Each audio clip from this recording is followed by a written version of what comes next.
Steve Jobs recibe mucho crédito por las increíbles cosas que logró en Apple, y con razón. Pero no tantas personas le dan a Steve Wozniak el crédito que merece por construir realmente las computadoras que hicieron de Apple una empresa viable para empezar.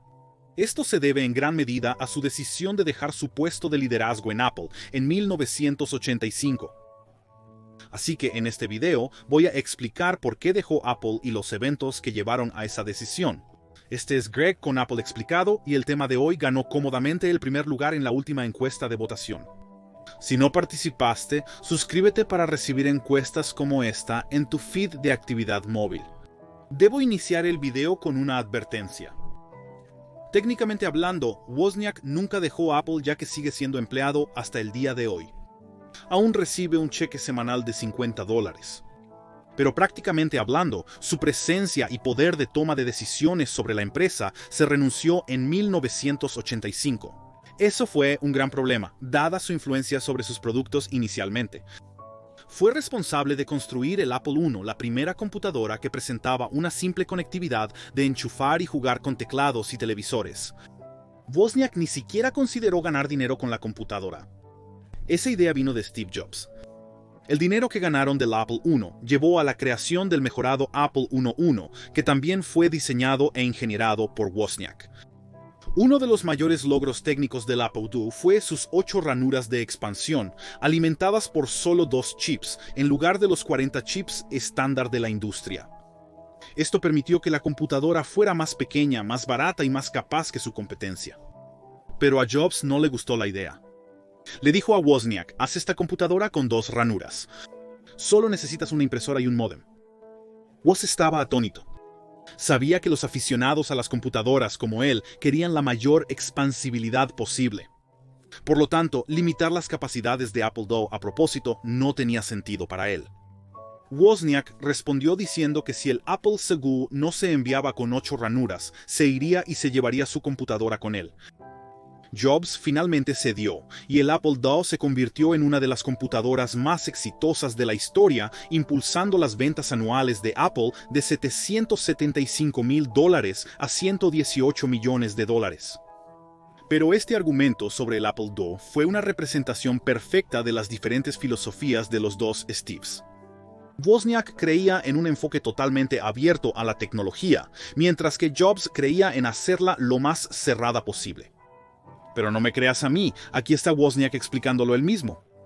Él dijo que esa era una de las grandes motivaciones de Steve, para mantener las cosas cerradas y autodefinidas y no realmente expandibles desde el exterior tanto. Comenzamos una empresa con el Apple II y estaba totalmente abierto todo. Publicamos nuestros esquemas, nuestros diseños, las cosas que la gente podía mirar y modificar y mejorar a su manera. Estoy completamente involucrado en la filosofía del código abierto. Y creo que eso es exactamente por qué Wozniak finalmente dejó su posición de liderazgo en Apple. No creo que sea una coincidencia que a medida que los productos de Apple se volvieron más cerrados, Wozniak se frustró más con la dirección de la empresa. Por ejemplo, cuando estaban creando el Apple III, Jobs nuevamente impuso limitaciones arbitrarias al producto que Wozniak se opuso. Jobs insistió en que la computadora no tuviera ventilador ni rejillas, requiriendo una base de aluminio para disipar el calor. Pero la fabricación del aluminio llevó tiempo, requiriendo que el diseño se finalizara antes que la placa base real. Tras presentar el diseño, se descubrió que la placa base era muy pequeña para todos los componentes requeridos. Esto requirió una solución de ingeniería que no se demostró que fuera confiable. Pero por limitaciones de tiempo, el producto se envió a pesar de su calidad cuestionable. Wozniak miró hacia atrás en la computadora con descontento, diciendo, el plazo en la fabricación y desarrollo fue demasiado corto. El caso del Apple III ya se había establecido concretamente desde hace mucho. Así que tenían una placa lógica de cierto tamaño para ajustar los circuitos. Apple intercambió las placas. El problema era que, en este punto, había otros problemas, cosas como chips que no encajaban. Había 1 millón de problemas que se solucionarían en la preproducción y corrida piloto. Se envió la corrida piloto a los clientes. Al final Wozniak tuvo razón. El Apple III sufría de innumerables problemas de hardware, como sobrecalentamiento, chips desplazados, discos derretidos, cortocircuitos y fallas de componentes. De hecho, una de las soluciones oficiales de Apple para reubicar los chips desplazados era inclinar el frente de su computadora 6 pulgadas fuera de su escritorio y simplemente dejarla caer. Fue un paso en falso vergonzoso para Apple y dañó severamente su reputación de marca. Pero Wozniak todavía sentía que podían recuperarse con su próxima gran computadora, la Macintosh. De hecho, había estado liderando el diseño y desarrollo del producto hasta 1981, cuando sufrió un trágico accidente de avión que le dejó graves lesiones en la cara y la cabeza, junto con amnesia temporal.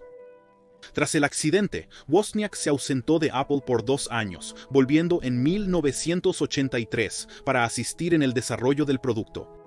Pero para ese momento, Jobs ya había tomado el control del proyecto Macintosh e implementado algunos de sus toques característicos. Con un sistema de enfriamiento sin ventilador y un diseño hermético. De hecho, los clientes necesitaban un destornillador especial para abrir la carcasa de plástico. Algo que Wozniak no entendía. Según él, el Macintosh original fracasó bajo el liderazgo de Jobs. No fue hasta que él se fue que se convirtió en un éxito. Y según los números de ventas, eso parece ser cierto. Con Jobs presente, el Macintosh no generó suficientes ingresos para sostener a Apple. Para 1985, casi un año después de que se lanzó la computadora, el Apple II todavía representaba el 85% de las ventas de Apple.